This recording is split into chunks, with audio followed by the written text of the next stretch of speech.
The early 1600s were a very important time of change for tribes settled in Connecticut. As European settlements began to expand, so did the pressure. Competition for land and resources arose. Diseases such as smallpox and influenza from incoming settlers spread to tribes, yet the Mohegans never died out. Although various events like these negatively impacted the Native Americans' land, health, and population, having good relations with non-Indians got them through it, the Mohegan way. When a dispute erupted between Pequot Sachem, Sassacus, and Uncas, Uncas decided he'd be better off leaving.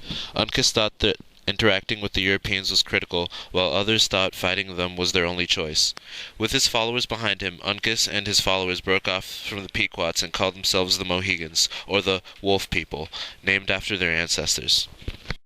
Alone and vulnerable, the Mohegans were desperate to find an alliance to protect them from the Pequots and accompanying tribes, so they befriended the European settlers.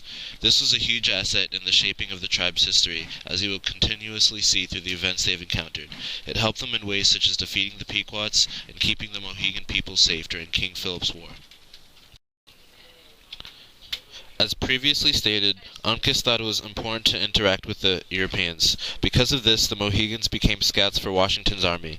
Ever since, the Mohegans have been fighting for the United States in every war. This was of huge importance in their history. In 1636, when the English formed the Connecticut colony, they actually recognized the sovereignty of this tribe in what they called the Mohegan Treaty of 1638.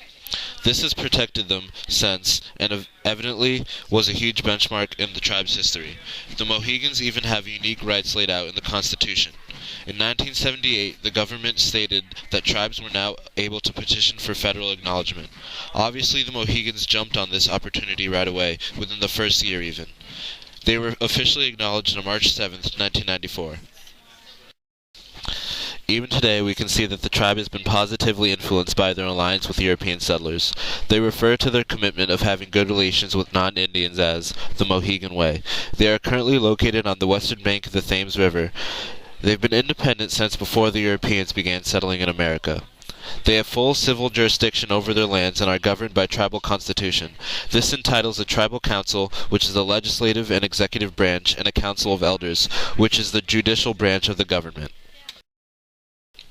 In 1998, the Native American Indian Gaming Act of 1998 was established. At this time, the Mohegans negotiated compact with Connecticut, which led to the Mohegan Sun Casino. 25% of their slot revenues go to the state, which is the most generous tribal revenue sharing program in the United States. People of the Mohegan tribe are recognized as both members of the Mohegan Nation and of the United States. They seem to get along with everyone, the Mohegan way.